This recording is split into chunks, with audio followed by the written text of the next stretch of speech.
This season has gotten real serious real quick. The future starts on Sunday. What do I mean? Let's discuss.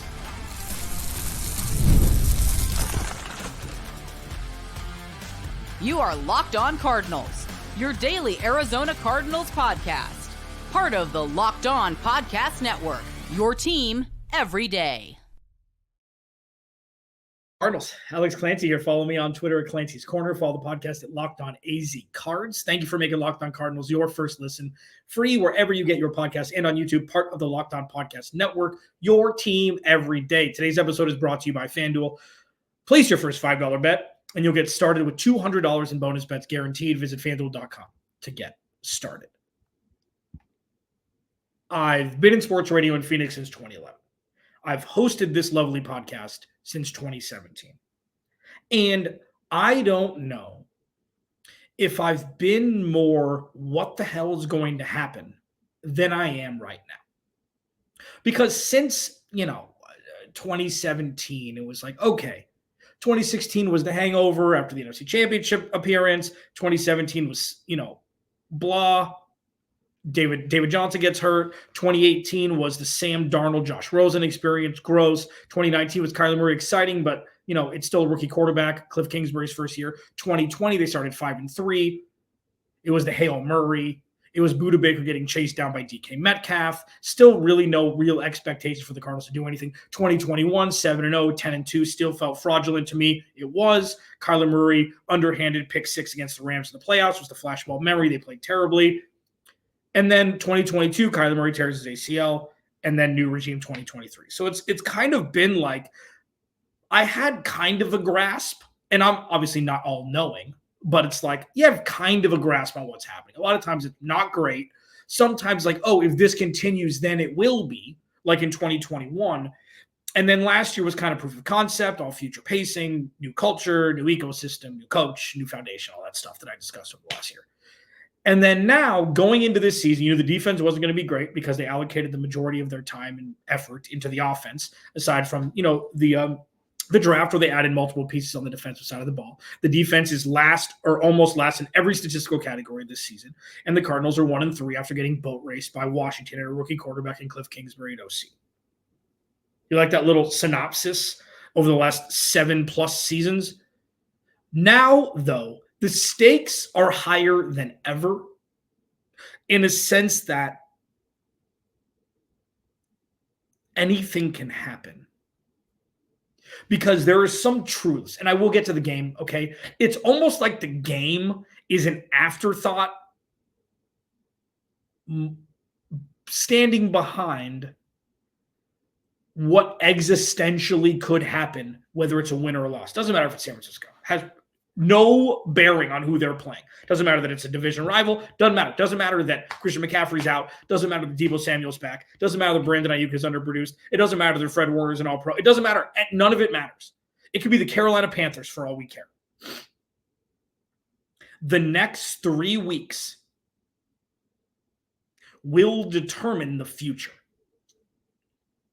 Now, while I'm still in the camp that this is a 2-year rebuild, it's hard to sell to fans, especially with a perennially losing organization, with a quarterback who's making a lot of money, who showed plenty of oh my God moments, but hasn't shown the sustainability and consistency that people wanted to see. In San Francisco, in Green Bay, at home Monday night against the Chargers. If the Cardinals go 0-3 and it's ugly and not close, you could say goodbye to Budda Baker. You could say goodbye to James Conner. You could say goodbye to Zaven Collins. You could say goodbye to pretty much anybody that's a position player, skill position player, that's not named, Trey McBride, Marvin Harrison Jr., Michael Wilson, Kyler Murray, and any of the offensive line and defensive line. Anybody else, you could Kaiser Sose, potentially. You're in that arena at that point, potentially being sellers, which wouldn't go against the grand scheme of adding players instead of, losing players, starting further away from the goal when the season started than closer to, which is what the goal was. But if the Cardinals start 1-6,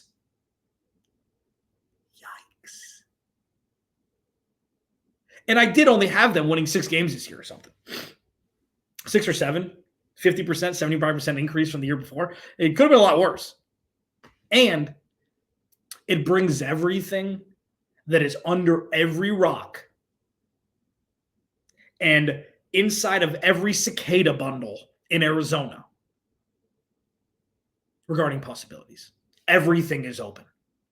If the Cardinals go 1-2 and they're 2-5 going into week 8, Miami on the road on a short week where Tua could potentially return. Maybe you extended to week 8 with this, but if the Cardinals go 2-1 or 3-0 or something like that, that is obvious that the path has been corrected, we're having more of a conversation like, who are they going to bring in? Who can they trade for? Because strike while the iron's hot, giddy up, giddy up, giddy up. If they go 0-3 and it's ugly, this could get very weird very quickly. We're no longer going to be having the uncomfortable conversations at the end of the season. We're going to be having them in week 8. And it's not going to be about the coaching staff. It's not going to be about Monty Ossenfort. Let me just make that clear. It's going to be purely roster construction and what's the best for the future of this team. And I understand, and everydayers, you'll know this, and if this is your first listen to Locked On Cardinals, thank you. This is somewhat more of an unhinged one than you would have experienced over the last 3 months or 4 months or so. I will remove my contingencies of it's best to keep Budda Baker and James Conner forever. I will remove that if they go 0-3. Because then you're not in survival mode anymore. You're not even in contention mode anymore. You're in full-blown, rebuild was sped up, got to start even further over than where they were when taking over in 2023. Which seems like the 7th depth of hell at this point. Where it's like, how long do you have to rebuild? And these are all hypothetical at this point. I just felt that for you, I'd be doing you a disservice if we didn't talk about the antithesis of everything that I've been lauding ever since the start of last season, where it's been future pacing. It's been get these things into situations to succeed and then watch the succession come in, the succeeding, the wins come in, and it hasn't happened yet. Only if the Cardinals go 0-3 in these next 3 weeks, on the road against San Francisco, on the road against Green Bay, and at home against the Chargers on Monday Night Football in front of all the NFL eyes to watch, will we have to broach this topic. Let's hope it doesn't happen, but I felt like it was necessary and a very adult thing to do, treating you like adults like I like to do here, to set the table for, if this happens, the effect will be uncomfortable conversations come Tuesday after the Cardinals Week 7 game against the Chargers Monday night. Locked On Cardinals, your team every day. Let's flash forward, backward, forward, backward, I guess, into what the Cardinals need to do on Sunday to beat the 49ers on the road at Levi Stadium. I'll discuss it next. Locked On Cardinals, your team every day. This episode of Locked On Cardinals is brought to you by the geniuses over at PrizePicks. Number one, PrizePicks is the most popular app on the planet for daily fantasy sports. Okay? All you have to do is pick more or less than the projected stats, and you can win 100 times your cheese. Run your game all season long on PrizePicks. There's over 10 million members and billions of dollars in awarded winnings. So all you do, you go to a game, you pick more or less the projected stats, 2 to 6 players, 2 to 6 projections. You can win up to 100 times your cheese, man. Their withdrawal process is super easy, which I know is super important nowadays. They put their members first, and that's the way they show it. Fast, safe, and secure. When my picks hit, I get my money as quick as 15 minutes, man. Sign up today and get $50 instantly when you play $5. Easy for me to say. You don't even need to win to receive the $50. It's guaranteed. PrizePicks also offers weekly promotions that can lead to big payouts like Taco Tuesday. Each Tuesday, PrizePicks discounts select player projections up to 25% to provide even more value for your lineups. Download the PrizePicks app today. Use code LOCKEDONNFL and get $50 off, or $50 instantly after you play your first $5 lineup. Again, use code LOCKEDONNFL to get $50 instantly after you play your first $5 lineup. Prize Picks. Run your game. I mean, I'm jacked up about Sunday, man. For so many reasons. All of the reasons. So many reasons. Scared, little excited, really scared, but also excited, but also really scared. It's one of those things where it's like, how far down can this go? And how far up can it go immediately? I was with Brian Peacock from Locked On 49ers, one of my close friends. We started the same year in 2017. That's like our, 16th, 17th, 15th, 16th crossover that we've done together. And he said, the 49ers are in place. Brock Purdy's playing MVP level, blah, blah, blah, blah. And all of those things are true. And listen, he's very, very astute and eloquent in how he speaks about his team. Go check him out, especially if you want to hear some counterintelligence before the game on Sunday. But I said, as a counterpoint, like, yes, Kyler Murray needs to play out of his mind. And before I get to what actually the Cardinals are in control of, is the NFL has a funny way of just smacking you in the face sometimes. There is no way in the world that anybody would predict the Cardinals to beat the 49ers after what the Cardinals went through last week and after the boat racing that the 49ers had over the Patriots last week. And that's exactly when the NFL wants to reach out and grab you. Like, not so fast. I'm the champion here. Watch this happen. Cardinals win by a touchdown. So it's just funny that the Cardinals are in that position. You don't never want to be in that position where any given Sunday comes into play. It's just a funny counterpoint. So the must-dos for the Cardinals. Follow me on Twitter at Clancy's Corner. I really want to interact more. I've started to get more and more DMs finally as I got my Twitter back. The lower third, Clancy's Corner _ is outdated. I'm getting my new one here soon. Got my Twitter account back. Send me DMs, okay? Send me DMs. Ask me questions. Let's have conversations. Topics that you haven't heard me discuss, whatever it is, mid-season. I can talk about stuff all day long. I've got multiple things I don't get to every show, but I would love to hear about things that you want to talk about and you want me to talk about, and I'm happy to do it. So on Twitter, I tweeted out a few days ago that it's doing the offense a massive disservice by Kyler Murray not running the ball. And it's not him having 8 design runs a game.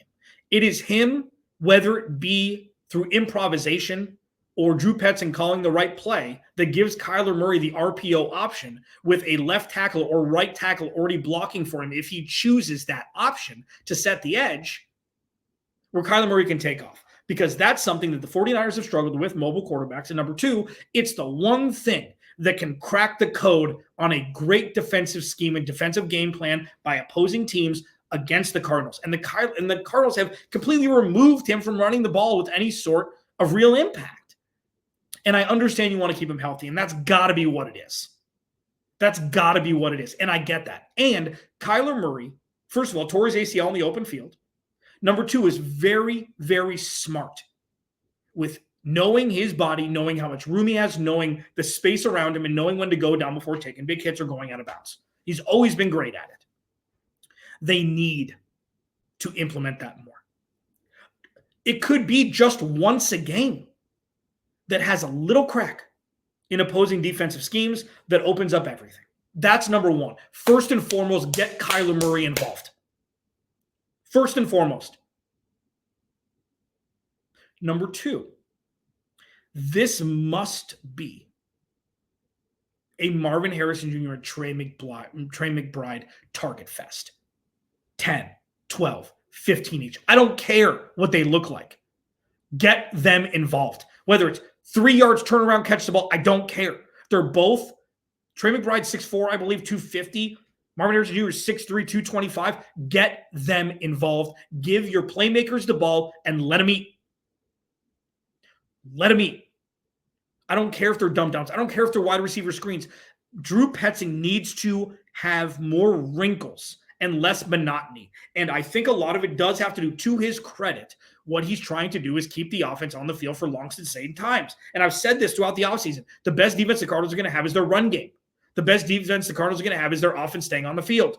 And it can look in different ways. The playmakers that make James Conner's job easier are on the outside. I have no problem with them passing to set up the run. Because running the ball first when everybody knows it's going to happen, especially on first downs, which we saw rinse and repeat last week, which just didn't work, throw in some delusion. Throw in something new. Marvin Harrison Jr. should have no less than 12 to 15 targets a week from here on out. Trey McBride should have no less than 10 targets a week from here on out. If Devontae Adams was always open in Green Bay, Marvin Harrison Jr. can be always open in Arizona. Not necessarily yet. Could take a year. Trey McBride was always open last year. Figure it out. I would much rather see Kyler Murray throw 50-50 balls to Trey McBride on a backer or a corner than Marvin Harrison Jr. You line him up in the slot, there is a mismatch. Utilize it, and then that'll open up the run. You've got to see more. Boring wins, and I will stand by that. Run the ball, play action, throw the ball. Like, I get that. And if that's not working or if it's stale, throw a little cayenne pepper in it. Do something. Make a mistake. Make it huge. Who cares? The Cardinals' season is in the balance. Those are the two biggest must-dos for me. And then number 3, they got to figure out how to get some pressure on the quarterback. I don't know what that means. Like, I don't know what it means. I don't know how they're going to do it. I don't have an answer. I don't know if it's Kazir White or Mac Wilson. I don't know if it's more corner blitzes. They've got to throw something at the 49ers that they're not ready for. And while their talent is limited on the defensive side of the ball, they've got to be able to maximize something. And I'm sorry that I wish I had something else. Like, I wish I had more of a, this person is the X factor for the pass rush. I don't. I'll always be real with you. They've got to find a way to get to Brock Purdy. They have to. Otherwise, he's going to throw 28 for 34, 325 yards, and 3 touchdowns. They got to figure it out, or it's going to get ugly. The things the Cardinals must avoid happening. Luckily, I only have 6 minutes for this. We'll discuss it next. This episode of Locked On Cardinals is brought to you by our lovely friends over at FanDuel. NFL fans, you can start the season with a big return on FanDuel, America's #1 sportsbook.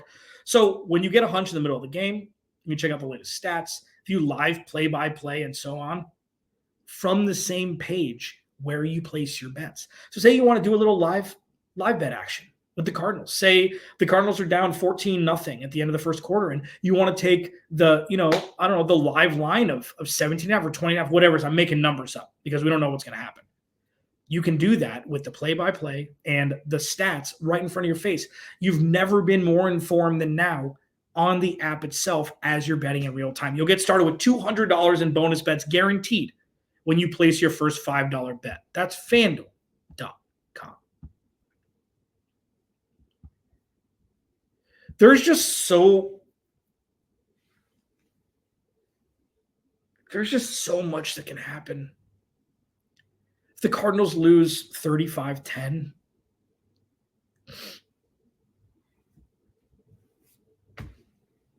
just don't know, man.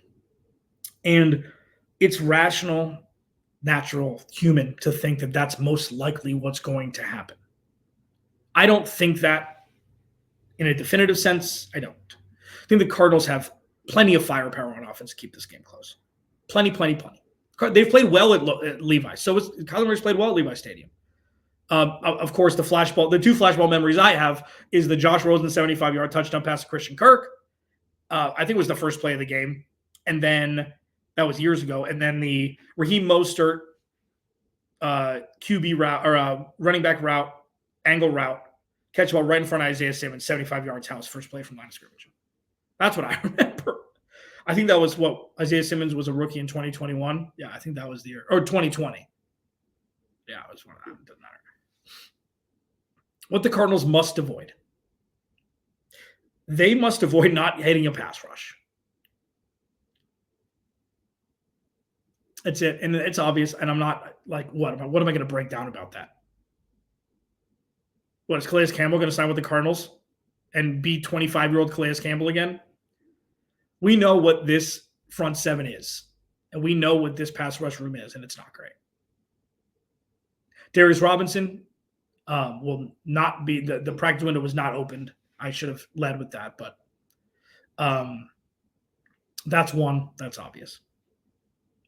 I'm going to focus primarily on the offense because that's, again, the best defense the Cardinals have. One must avoid. Kyler Murray cannot have less than a 10-yard per completion average. This 20 for 31 for 160 yards, they've got to huck it, man. They've got to huck it. They've got to get him outside the pocket. They've got to let Kyler Murray do what he does. The perfect mix of the last two play callers that I would love for this offense to look like is 70% Drew Petzing, 30% Cliff Kingsbury. You've got to have some bleep it in this offense. That's not just 50-50 balls to Marvin Harrison Jr. You've got to have some IDG, a expletive. You've got to. You've got to. Otherwise, you are keeping the restrictor plate on this offense. The balance is key, though. I'm not saying go full bore the other way. No shot. I don't think anybody would want that. There's so much talent on this team, on the offensive side of the ball, that's being untapped. And you're just watching the seconds go by like, why are they not going full bore with this offense? Restraint is important for sure, but that's the majority of what we've seen. And I think that this has got to be a breakout Kyler Murray game. And if it's not, it's still going to be kind of a TBD, I guess. And they have Lambeau the week after. This is a perfect statement game for the Cardinals in the sense that the Washington game was a fluke. There's that stat, like every time Kyler Murray says we got our ass kicked, the next game he balls out and the Cardinals win. I think the last time was Kansas City at home in 2022. And then the week after they went to Vegas and he brought them back with that ridiculous touchdown and the 2-point conversion and the AJ Green in the back of the end zone to tie, and then the scoop and score for the touchdown in overtime with the Hunter Renfrow fumbles on 2 consecutive possessions. It was Kyler Murray magic. Seeing it against San Francisco and a team that needs a win. The must-win thing is baloney. Oh, this is a must-win for the Cardinals. There's only 17 of these. Every game is a must-win. They've got to unlock this offense. They must avoid stagnant and boring only. You must avoid that. And the Cardinals must avoid kicking field goals, especially with Matt Prater. His availability is up in the air. They signed a young kicker to the practice squad. We'll see if he's elevated for game day. The Cardinals have to score touchdowns. Must score touchdowns. They must be able to replicate their first series throughout the game. They're 4 for 4 on touchdowns in their opening drives this year, and then the wheels fall off. After week 2, the wheels fall off. But they've got to score touchdowns, 7 instead of 3. So with that, for today only, for Sunday only, and then TBD afterwards, go for it at every 4th down. I'm not taking points on Sunday. Oh, 4th and 3 from the 32. Nope. Yep, 4th and 3 from the 32, taking points. Or I'm going for it. On opposing 32. Oh, 4th and 3 from the 26, going for it. If you're going to miss big. They've got to outscore. And I know, come on, like go with me here. It's Friday. I know you have to outscore the opposing team to win. You have to score more points. The Cardinals need to outscore the 49ers. This is going to be, if this game is in the 60s, the Cardinals are going to win. If this game is in the 30s, like total points, or low 40s, the Cardinals are going to lose. They can't win that game yet. This is full restrictor played off. Make mistakes big, make plays bigger, and go. Go get it. Don't be reactive. Be proactive. Go on the road. Get a win against a team that's supposed to win the division and rewrite the damn ship in the valley. Alex Nancy, Locked On Cardinals. Remember, without you, there is no me. I'll talk to you on Monday.